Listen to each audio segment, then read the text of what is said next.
But I think the more entrepreneurship you have in a society, the better the society is going to be, whether you're in Winnipeg or New York or Los Angeles or wherever you are.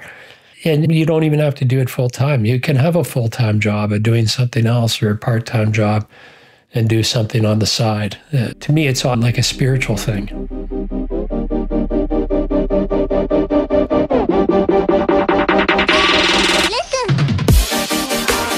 Hello, everybody. This is the Winning in Winnipeg podcast, where I talk to top performing business owners, executives, entrepreneurs, athletes, and local Winnipeg celebrities.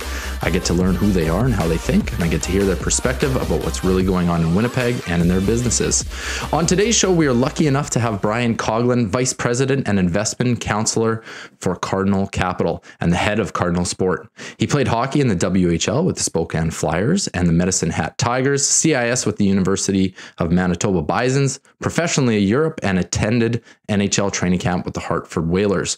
Brian holds a bachelor's degree and has attained the Series 65, which is the Uniform Investment Advisor Law Examination, Certified Financial Planner, and Chartered Investment Manager designations. He is also registered investment advisor licensed in the United States. Brian, we got you here. Thank you.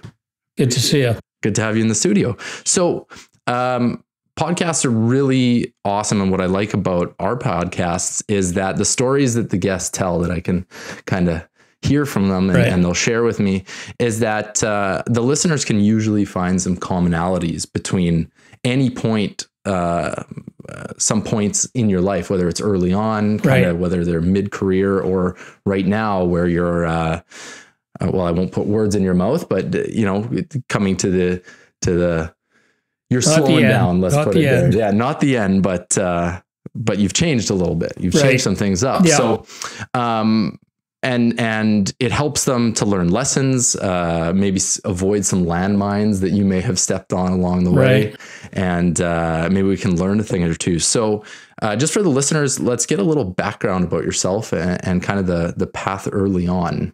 Okay, I grew up in Winnipeg. I grew up in St. James. Grew up a family of 4 siblings. Mom and dad had a really good family and caring family and loving parents. And my parents had a big impact on my life. My dad was very relaxed and easygoing and loving guy. My mom, she was loving too, but she's a little bit more intense and focused. And it was really... over time, I was really focused on sports. I played soccer and hockey growing up, and my focus was really to try and be a hockey player from a young age. And my brothers played hockey as well. My sister was a swimmer, and it was just a sports-driven family. And my dad was in the cattle business. He worked at the stockyards out in St. Boniface. And I was the first generation not to be in the cattle business. So there's three generations total in that business. Oh, yeah. And it's probably good because I got asthma and I wouldn't have been good at it. So I ended up really playing sports, getting focused on that. And as he said in my bio, I played in the Western Hockey League, played college, attended the Hartford Whalers camp, and just loved the game of hockey and loved soccer too, loved baseball. But the focus was hockey, just being a Canadian kid. I mean, I guess if I grew up somewhere else, it might be baseball, it might be football, who knows? Yeah. And made a lot of good friends over the years. A lot of my best friends are from hockey. And it's continued on throughout my life, hockey. It's been part of me. Beautiful.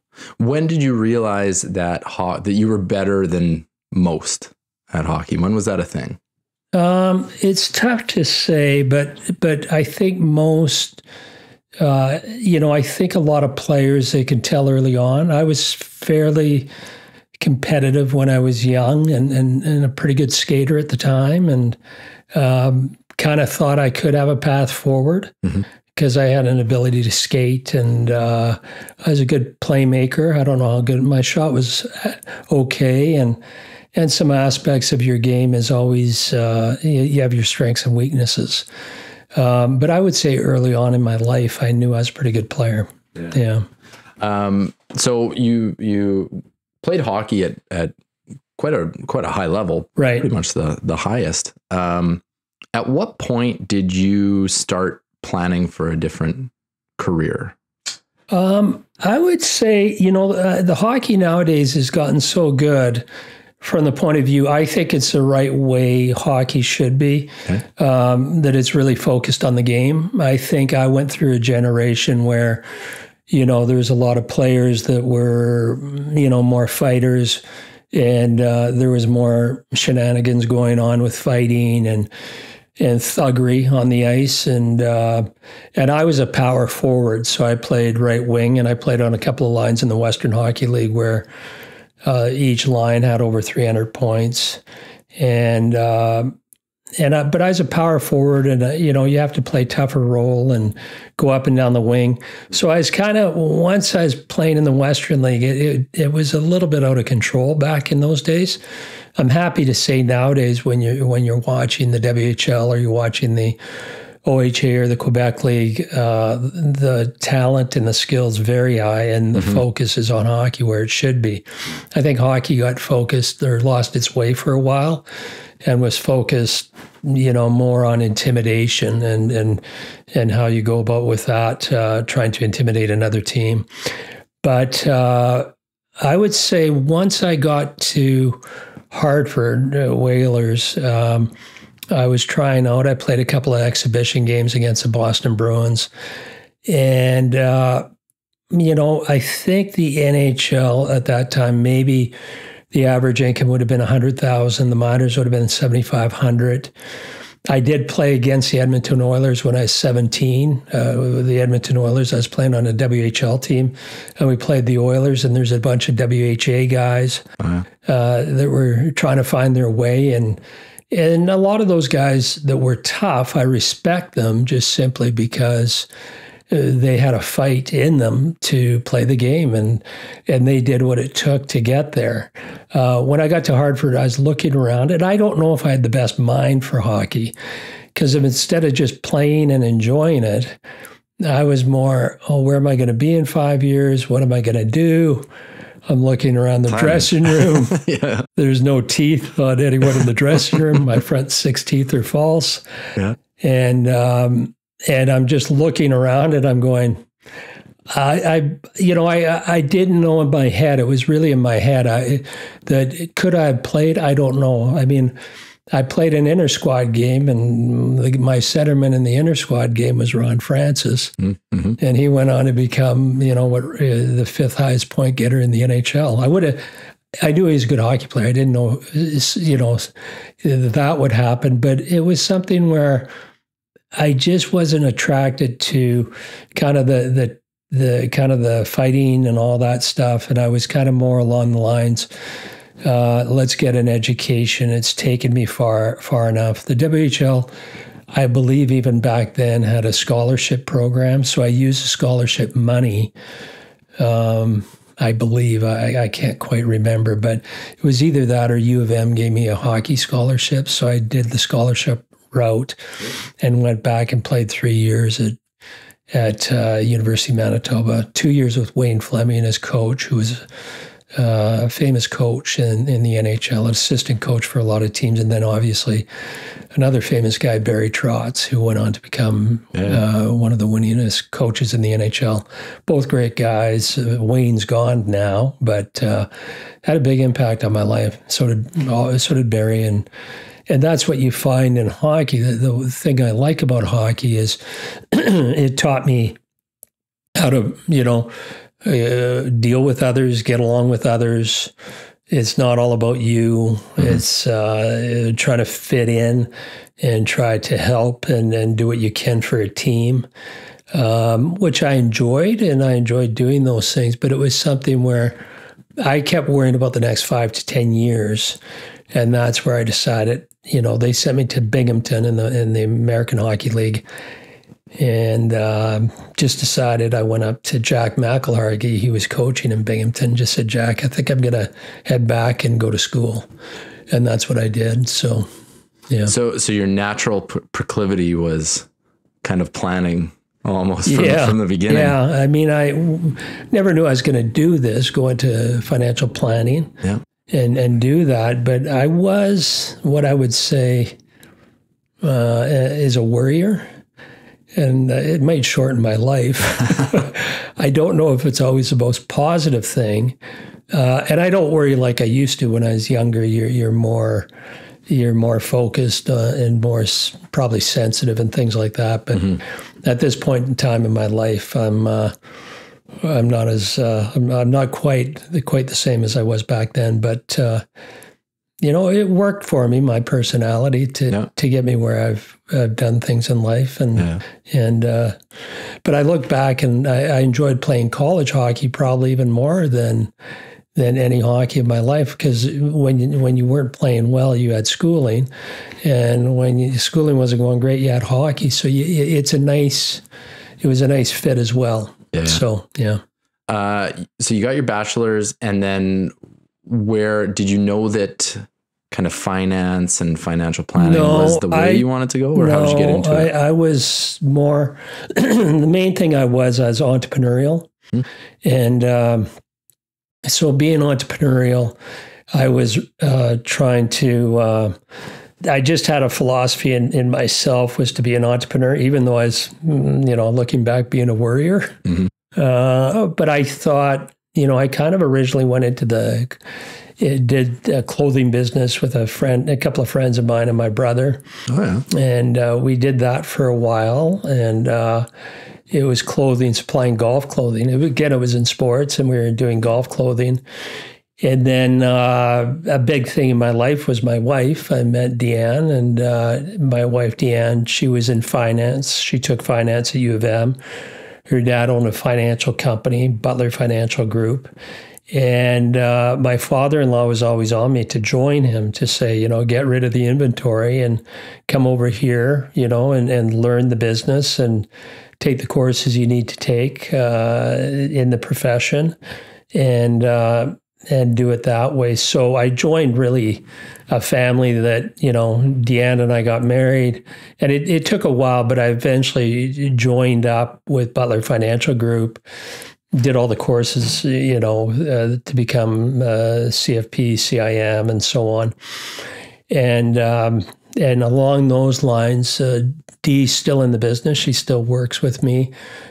Gerald just retired, and he sold Butler Financial Group at one point and came over and joined Cardinal Capital. And anyways, so he just retired at 82. Oh, wow. So he loved, he loved the business. So yeah. I think he did it, that he did, but I don't know if he fully was wanting to, but he did. Yeah. He really loved the business. Yeah. So you moved over to Cardinal 2003? Yeah. What happened was in 2000, I met the founder of Cardinal, Tim Burt. And Tim Burt was an American and came up to Winnipeg to be head U.S. analyst for the Richardsons. Cool. And then from there, I think he was there from 80 to 86. And then he went on to become head U.S. money manager for London Life. And then at a certain point, Tim had the entrepreneurial bug, and he came back to Winnipeg, of all places. He could have gone to Carmel, California, where his family, his mom and sister and that, moved from Illinois down to Carmel. But he grew up in Illinois, and he liked the prairies, so he's starting out, and he wanted to make sure he had health care and whatever else he needed. And started Cardinal Capital in 92 in Winnipeg. And then I met Tim in 2000, and we connected, and he was a great mentor to me. He's just recently retired the last few years. Still talk to him all the time, and but great mentor for me, great money manager. And anyways, I met him in 2000, and then in 2003, I had a few players that were going to go move to the States, and Tim said he would register Cardinal in the States. But if he did, he'd want me to build Cardinal Sport, which is a division under Cardinal Capital, to do it under Cardinal Capital. So I left Butler Financial Group in 2003 and joined Cardinal Capital in 2003 and started Cardinal Sport then. Yeah. Okay. How would you say that the financial planning landscape for athletes has changed since you started with them early on, and how's it changed since then? The money's gotten a lot bigger, obviously, and it's something too. When I met Tim, I joined Cardinal Capital, and Cardinal had a philosophy of managing money that was really a focus on income. You'd buy your stocks, you'd buy the company, but at the end of the day, there was always, there's a capital gain component of it. The stock could go from, $50 to $100 over time. And as well, but it always was tied to income. Okay. And my view on it was, with Tim, it just made sense to me because I looked at it and as we went along, I was kind of going, at Butler Financial Group, I could pretty much sell anything, where Cardinal, I got more of a focus and more, a focus on how to invest and prepare these guys for retirement. So what I've found over the years is the players have more of a unit around them. They have a psychologist, they have an accountant, they have an agent, they have money people. So every group has kind of a team of people. I've worked with a lot of agents over the years. And if the agent, is looking to work with us and sees this as a fit, we help them out, doing all the planning, doing all the organizing for these players so that it gives them a peace of mind that the contracts they're negotiating are going to be protected for the long term. Back in my day, I would see players later on that came out of my vintage, and, you feel bad for some of these guys because they played a long time in the NHL. They might not have had the planning.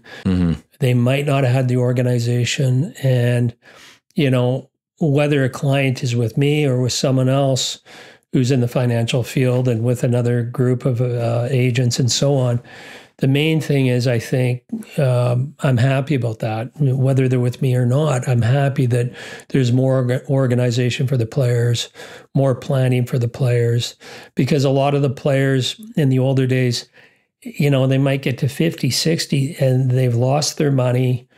They don't have the energy. They don't have the prospects.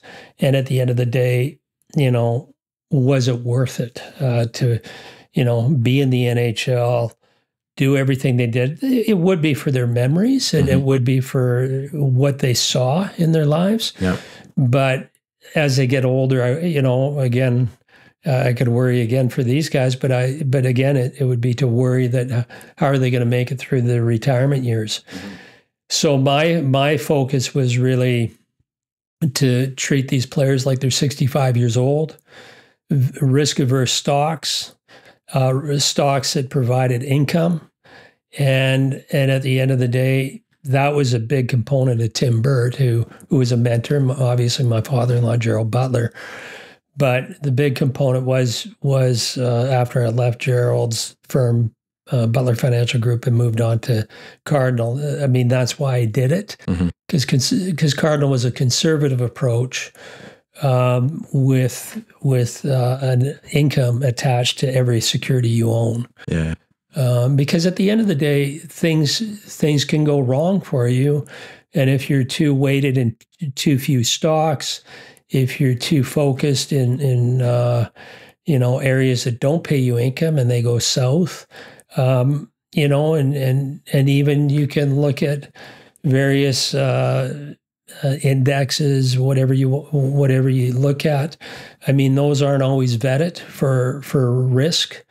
And so the component of income and the component of risk was huge. That, Tim Burt used to always say, you go into a theater, you look for the exits, and that's kind of the way the investments did. But what I would say, back to your point or question, was the players are more prepared. It's more of a business. Some people go, I feel it's not good. It's so business-like now. But in fairness to the players that are putting their bodies and heads on the line, that's the way it should be. And that's the way it has to be, because it's a lot of the older players paid the price not having those people around them.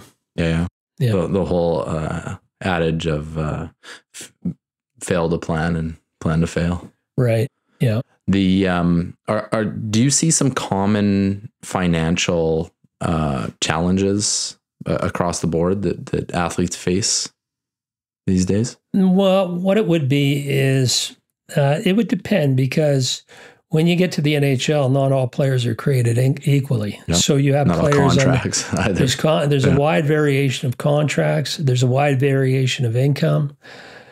So what we have to do with the players is really, it's not only picking the philosophy that ultimately we pick for them, but in our style of management, which is, like I said, risk averse and focused on income, so they have income after hockey.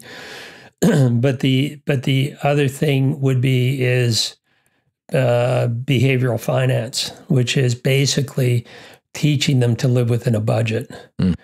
So we have, I've been doing this, like you say, with Cardinal. I'm in my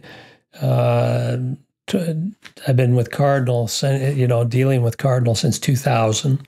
Okay. So I'm in my 25th year dealing with them, and I've had players at Cardinal since 2000.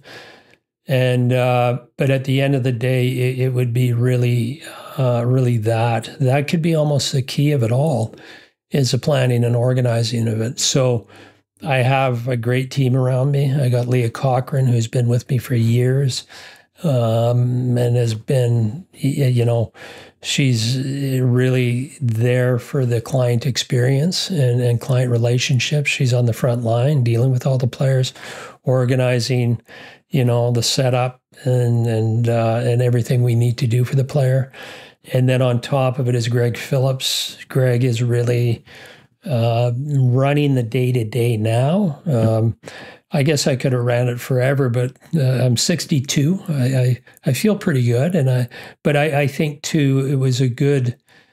Greg's smart. He's a great planner, great organizer, and he had a great skill set for that. So he's been the main planner for all the players over the last about 11 years. So he's been with me a long time. And then the other person's Austin Coughlin, who he's doing behind the scenes. He's helping players with their taxes, but he's also dealing with some of the younger guys, because not all the young guys can relate to a 62-year-old or so on. So I got a really good team with Austin, Greg, and Leah, and but it's a coordinated approach, because Greg was a second-round pick for the LA Kings. Austin played Manitoba Junior. And it's a passion in Canada. So there's, Greg has a strong passion and I have a strong passion, and it's really to make sure these players are looked after and prepared for when, because like I say, if they're 65, they're either coming to retirement or, something might happen on the ice. They get injured, they can't play anymore. Yeah. So it's really to have that conservative approach, and I'm proud of my team. They've been around me a long time. Austin's been there probably 7 years, Greg 11 years or 12, and Leah's probably 17, 18. Yeah. So it's we've all been together a long time. Very nice. Yeah.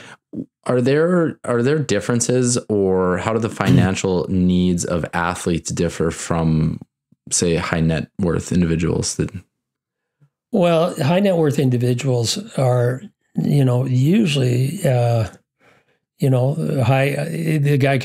person or, the guy or girl could be a high income earner as a lawyer or a doctor and so on, or it could be a business owner. And what you find is, those are professions for a long time and over a long period of time. So they have, they may have a corporation, they may have, the same as everyone else, RSPs, tax-free savings accounts, and so on. But really, theirs is more of a long process of building up assets, where, as you see, the average hockey player might be 5 years, 10 years in the league.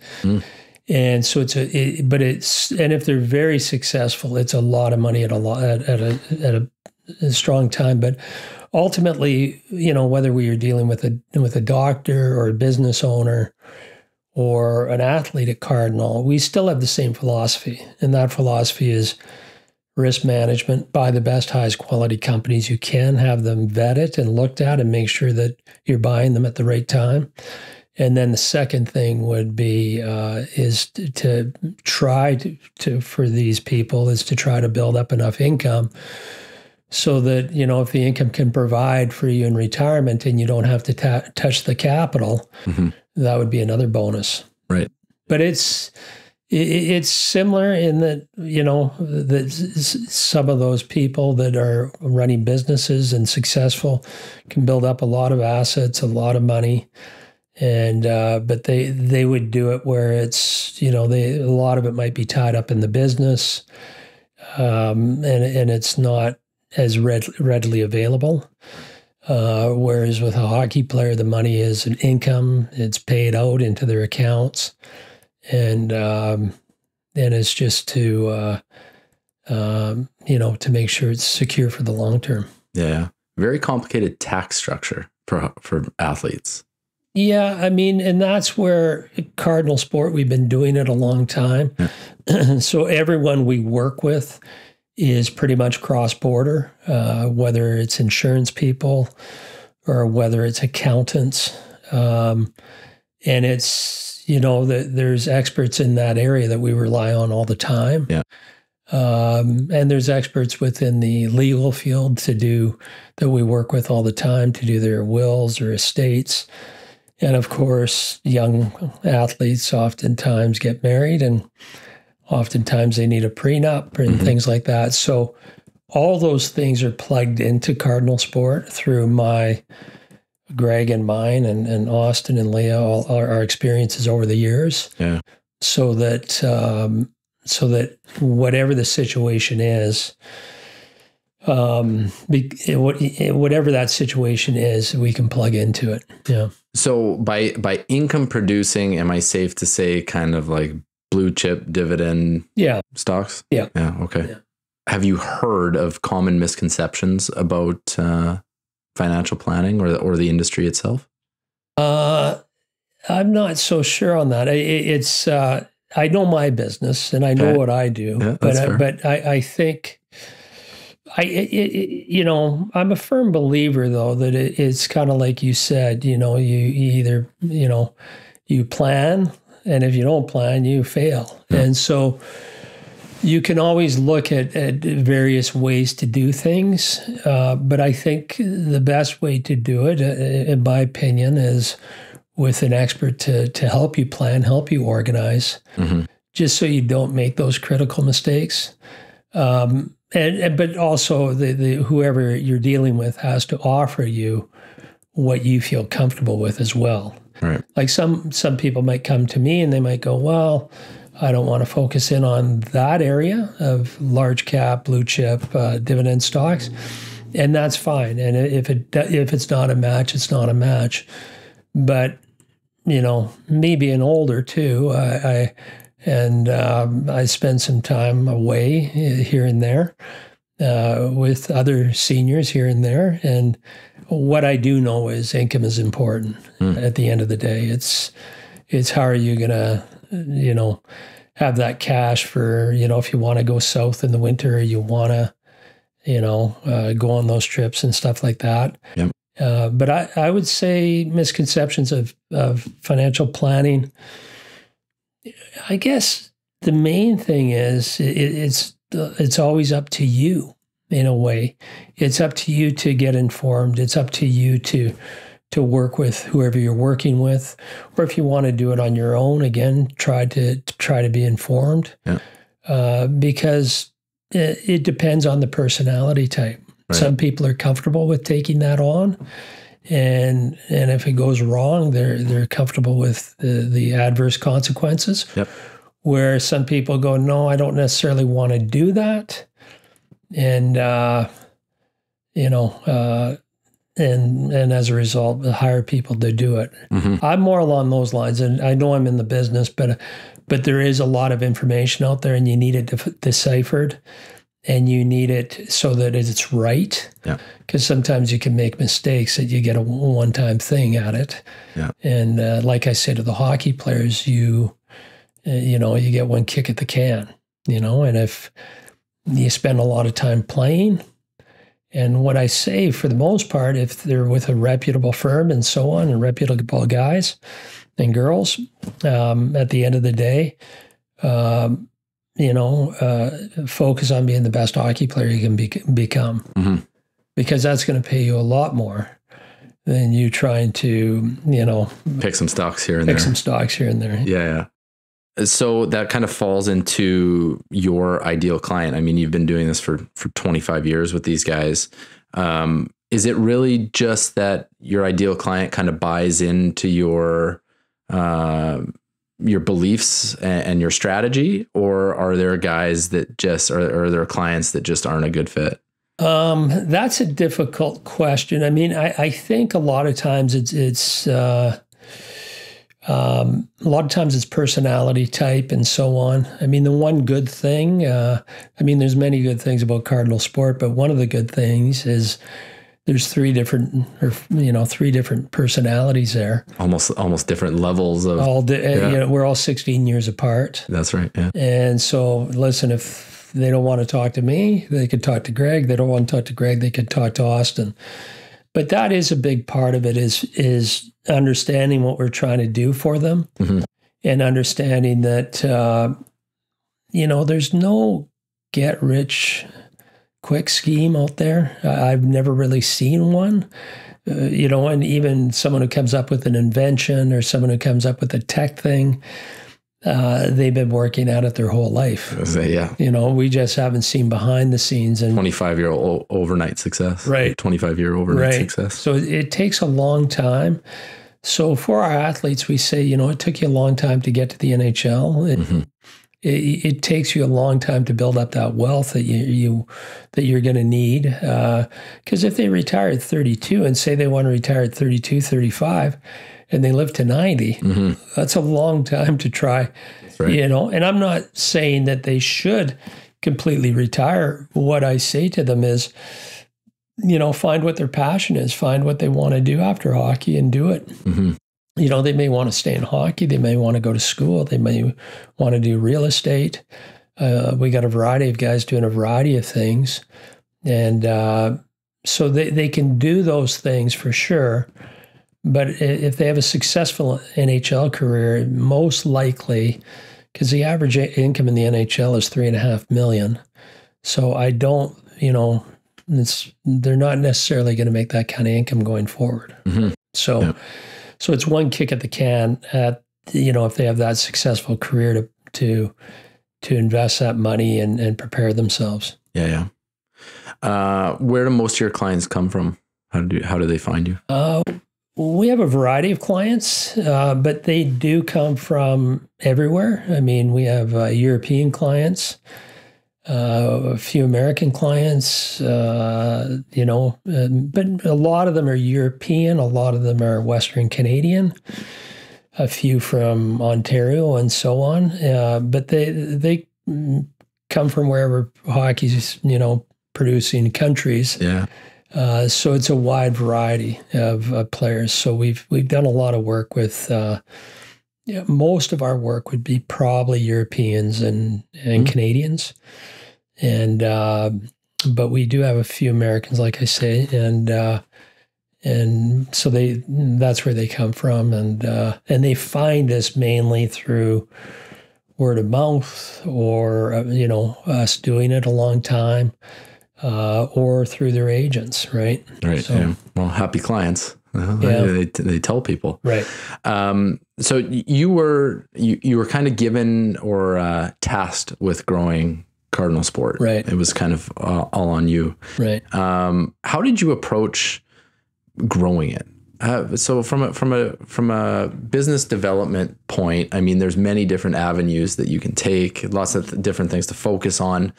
So, I mean, there's marketing, there's sales, there's, I mean, branding Cardinal Sport and getting the brand recognized. Where did you focus to get the biggest return on business development? What I would say is, as I developed Cardinal Sport, I really focused on being out there, building the business, building relationships, and really saying, what I say, if I tell someone I'm going to do something, I do it. Yep. And that goes a long way. Yeah. And your word is your word. So, I did that, and I built relationships with guys within the business, hockey agents, and I knew some of the coaches and knew some other people. But it was really it was to get out there and to meet players. I mean, it was a little bit more difficult when I started it because, I started Cardinal Sport officially in 2003 full time. And there's no Winnipeg Jets here until 2011. So there was a lot of travel, and I traveled a lot and met a lot of clients by traveling. And so it was just trying to, not woo them with, my personality or my, or promises that might have been out there. It was more just to be realistic and talk, rationally and realistically to them. Yep. And then deliver on those. And by delivering through, myself and Cardinal, it grew over time to where it is now. Mm-hmm. Networking is just incredible, right? Yeah. Like it is. I call it relationship capital. And it's really, to me, relationship capital, it could be one of the most important components of business. Because I saw it with some of the agents. I grew my business, they grew their businesses, and we weren't all in Cardinal Sport. They had their agencies and stuff like that, but we grew. I saw them grow their businesses into nice businesses as I did. Yeah. Well, I don't think I'll ever forget. It was years ago now that you told me this. Is that you said that when you reached out to me and texted me that I got back to you. Right.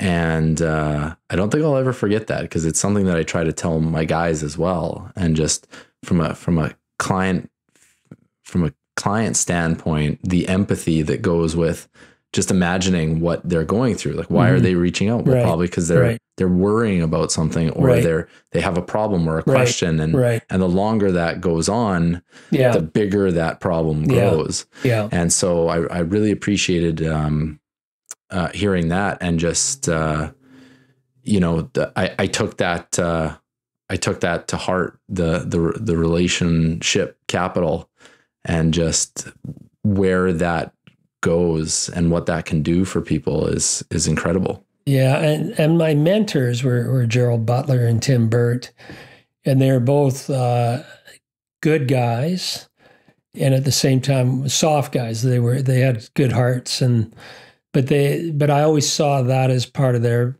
business style. I've met others in the business world, and I just came along and I was more of a soft sell. I wasn't a guy who was, listen, I flew out and met many players that, and it was between me and someone else, and they didn't come on. A lot of them came on, some didn't.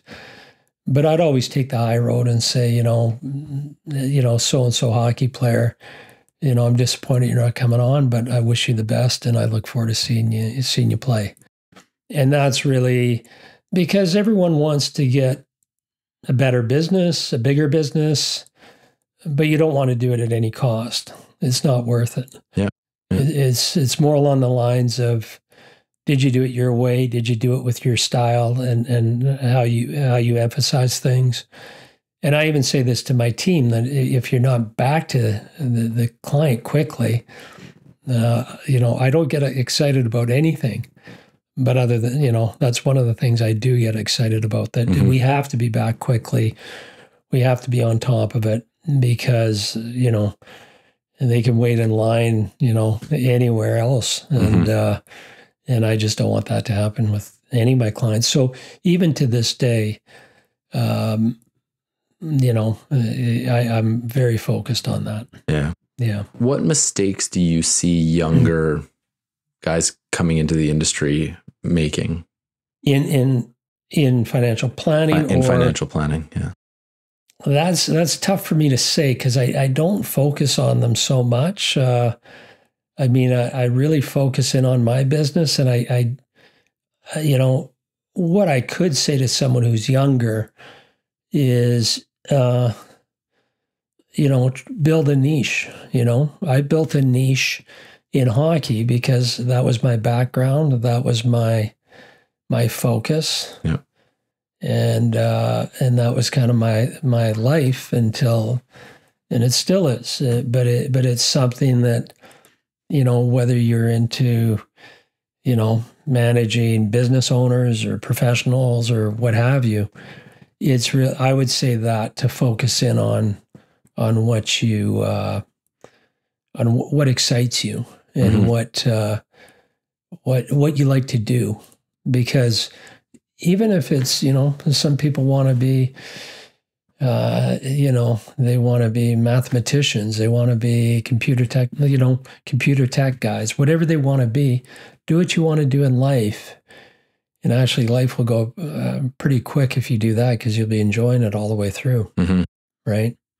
So that's all I could really say to them. I don't know what they'd be doing wrong, but from a helpful point of view, it'd be probably try to build something you enjoy or focus on. Yeah. What's been the most rewarding aspect of working with athletes? I think the main thing is, I know that the punishment that they go through, we see any business, whether it's, I don't know if it's Hollywood or it's, or it's our imaginary minds, we always see the heroics, and we always see the rainbow, and we always see the stars and glitz and the glitz part. And behind the scenes, it's not really that. It's really the work. Yeah. Because every day these players, all they're trying to do is get better and become better athletes, become better players. So to me, as they go along,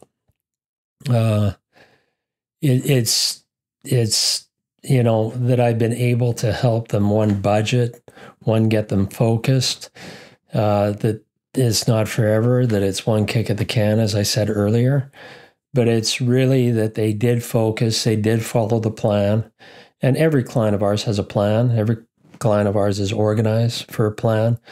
And we constantly meet on those plans, because we just want to make sure that to whatever level their career goes to, that they have some assets, and they have some, they have a house paid for, or they have, whatever they have. But my happiest point is as well that, I've worked with a lot of these clients that I saw them start in the league. I saw them retire in the league. I've seen them win the Stanley Cup.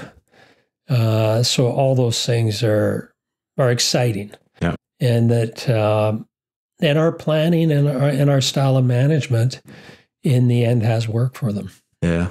Yeah. What was the hardest part of starting Cardinal Sport versus what the hardest part is right now?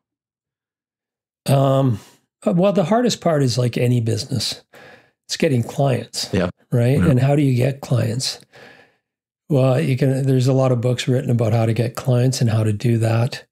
But that would have been the hardest part, is to get the clients, especially trying to build something like Cardinal Sport at the time, where there's not an NHL team here, and why would I be with someone from Winnipeg, and et cetera, et cetera. But, business is a lot of times too, is to build those relationships, build that trust. And it's something where if you do it enough times, then word spreads. And but and then you get one client, and it becomes another, and it becomes another, so that you build a foundation of it. And that foundation is really was probably the hardest part of it. Today, the hardest part, I would just say it's mainly to stick to your philosophy and your principles, and stick to what you're trying to do for the client. Because you could waver, they could come to you and say, "Oh, would you buy that? Would you buy this?" And a lot of times in the financial field, you can start chasing things.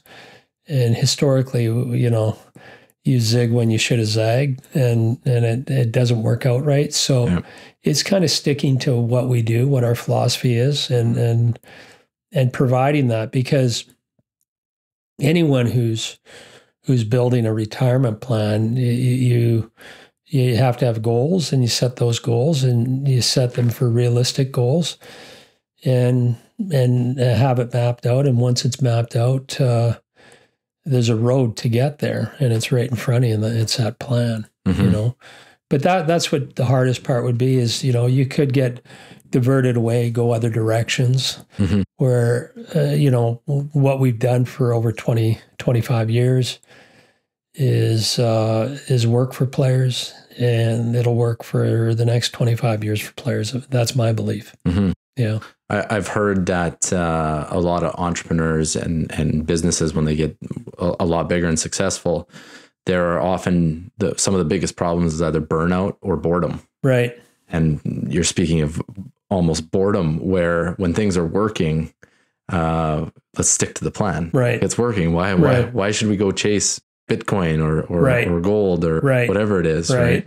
And so, really understanding what's working, and then just staying the course is probably a battle in itself.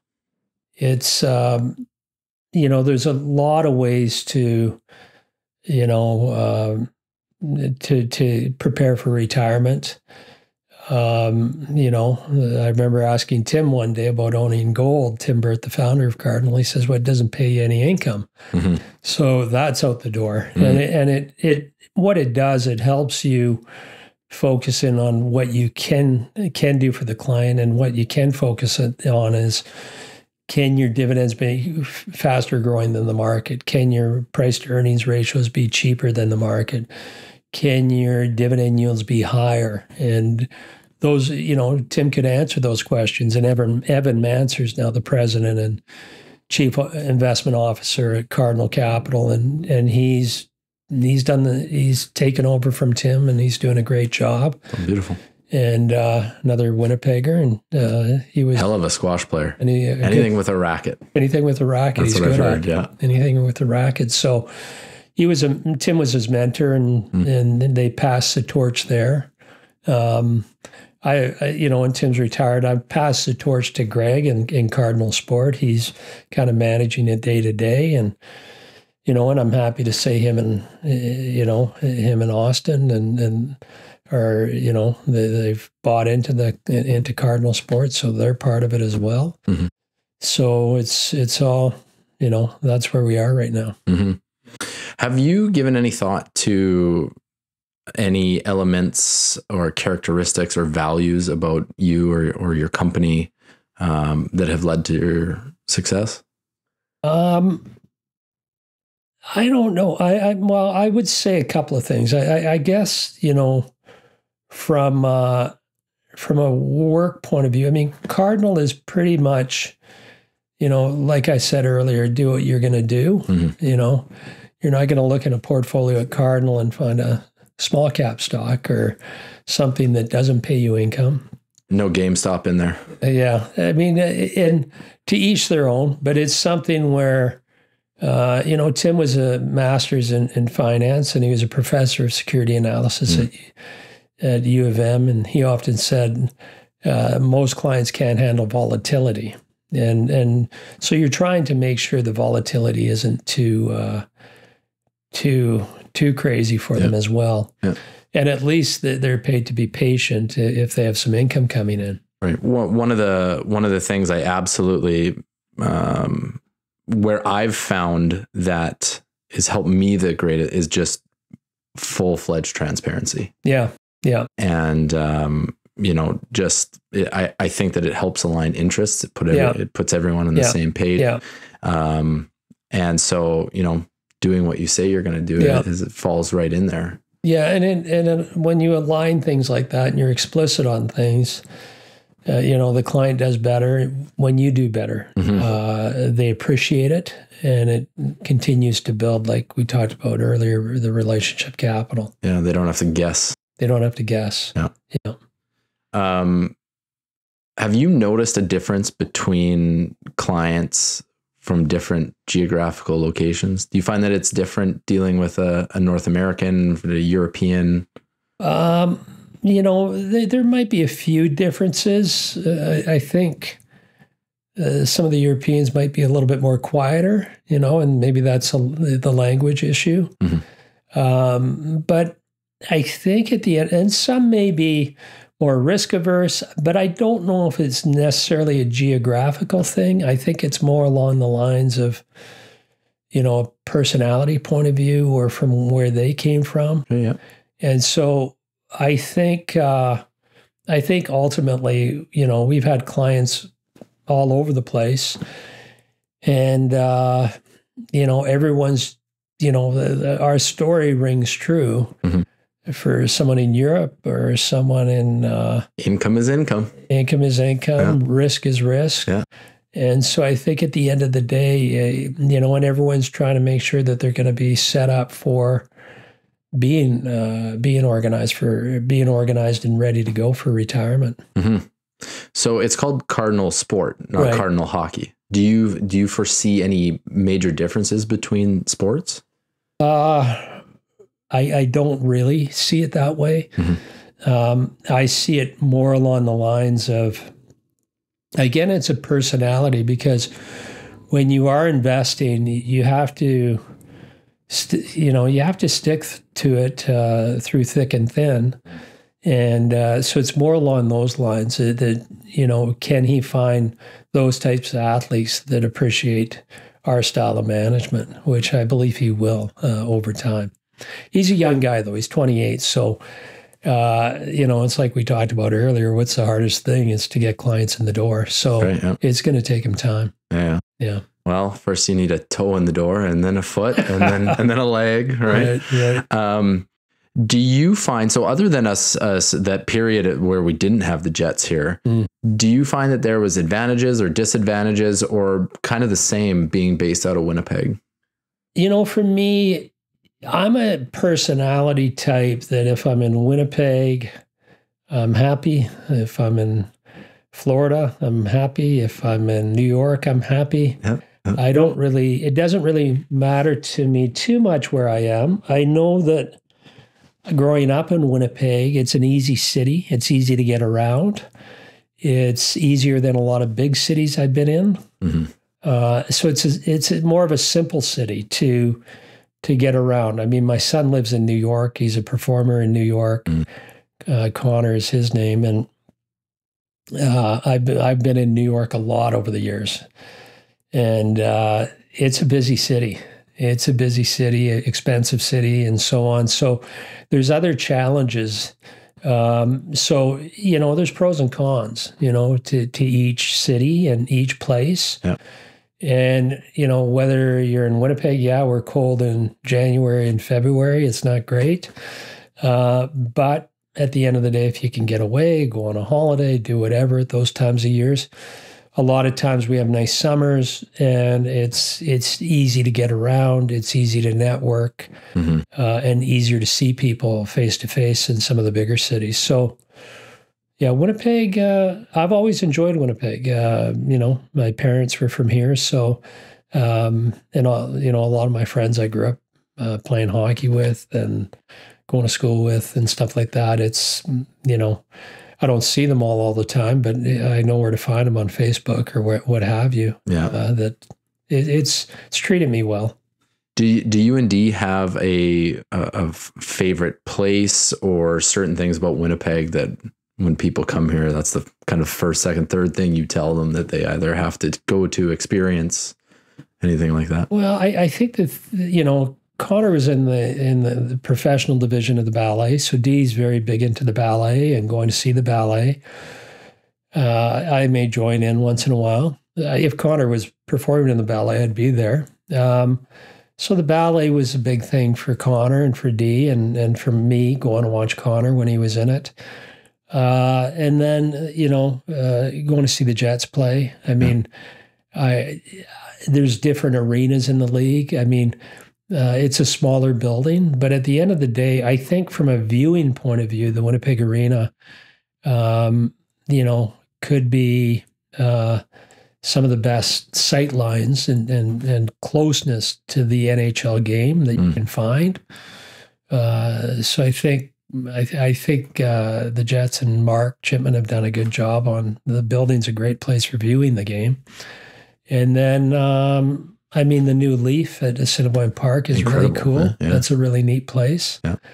So it's not far. The Assiniboine Park is amazing just for walking, and there's good restaurants in town, and there's good places to go. And it's I'd say those few things, because usually what it comes down to is what your interest is, and that influences you, and that's where you direct people to. Yeah. So coming up, growing your company, did you think about kind of the balance in your life? There's your time, your energy, your money, your family, faith or spirituality, or anything of. Is that something you thought about, or did it just come naturally? No, I think I've been a thinker most of my life. I've been, I've read a lot. I've looked at a lot of stuff. I've looked at a lot of philosophies. I've looked at even Connor and Dee. They've influenced me a lot in what they're thinking. I mean, we've gone to things. Connor's big into Eckhart Tolle, the power of now. So we've been to a conference seeing Eckhart Tolle. Dee was big into Deepak Chopra, so we've gone to see Deepak Chopra 3 times.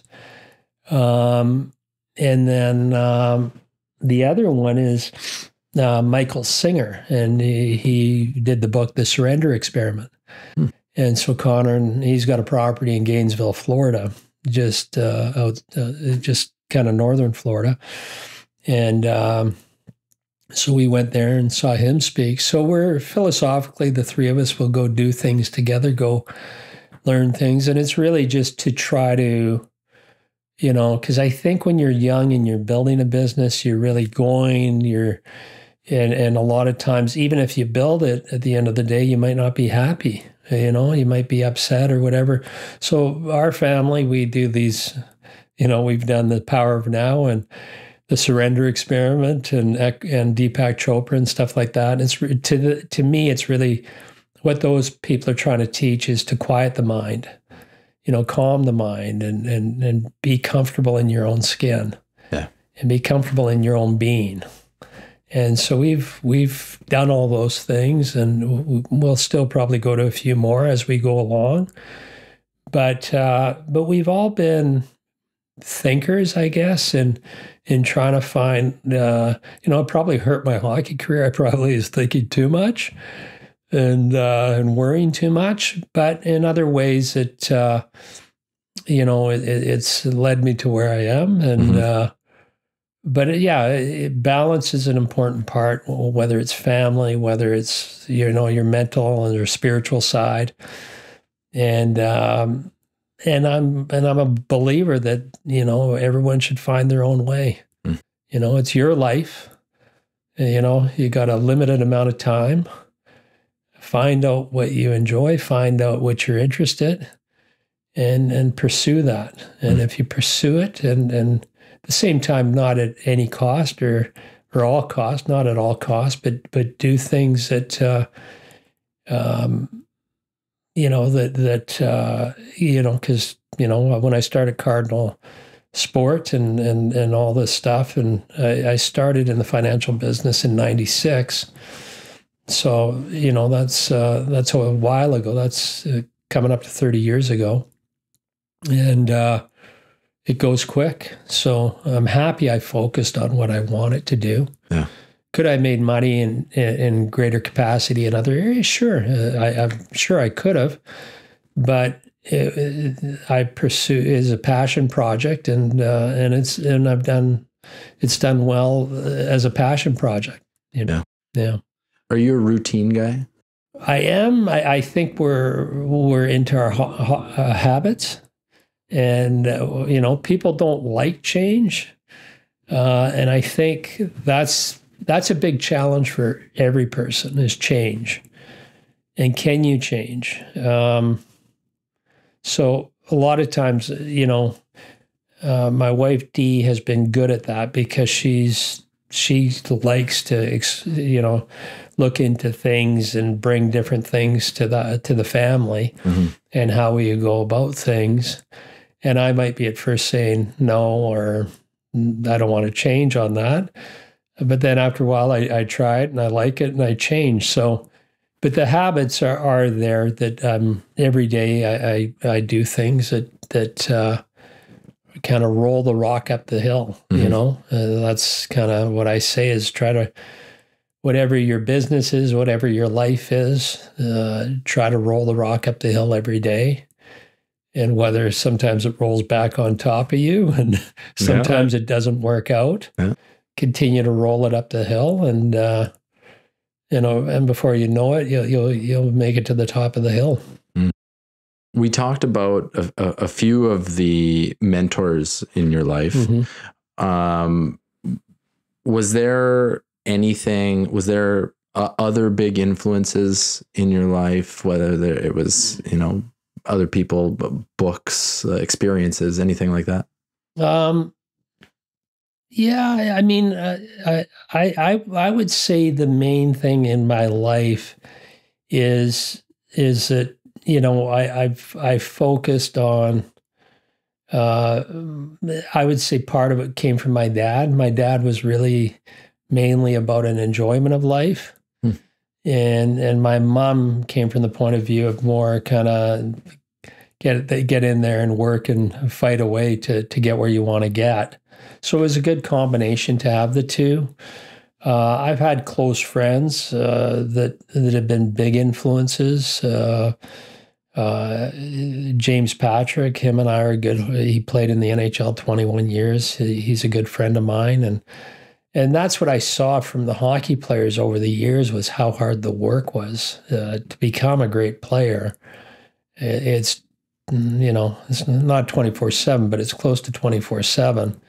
To every day try and get as good as you can become. So there's influences there. I knew Mark Chipman as well growing up. So I've seen what Mark has done. Yeah. And it's a focus on that roll the rock up the hill every day. And but there's been, it's been mainly, there's been some philosophers here and there that I've listened to that I've and part of me was I was very entrepreneurial, so I really thought about how to build things and how to grow things, and that was my passion, because I often said I can be broke when I'm in my 30s and 40s and 50s, but it's going to be tougher if I'm in my 60s, 70s, and 80s struggling, Yeah.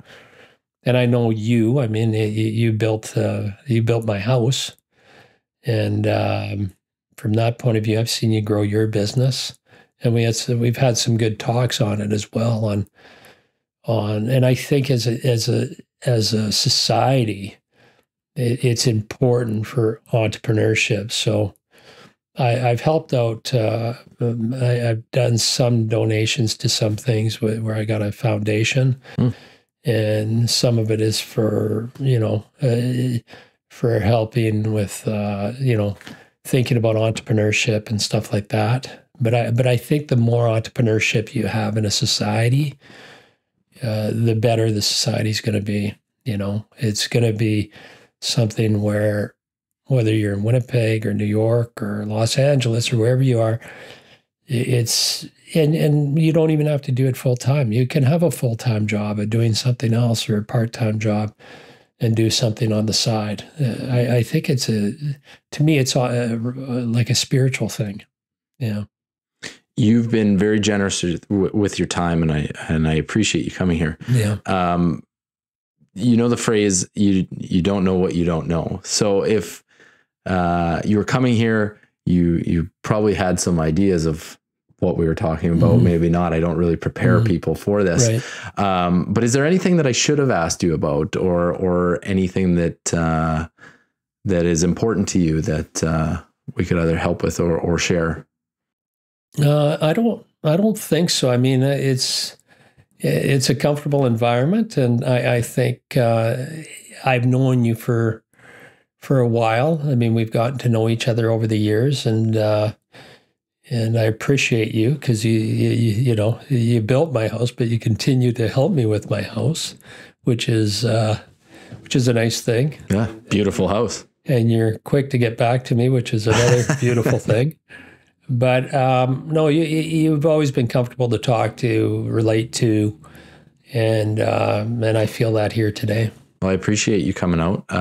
This has been great. I know that the talks that we've had have had a lasting impression on me and have taught me a lot. So I wanted to share that with others. Right. So you are welcome back anytime. Okay. But I really appreciate this, and this was fantastic. Thank you so much. Well, thanks, Daniel. And I wasn't sure I was up for it, but here I am. We're done, and I thank you, and I thank you for being a friend.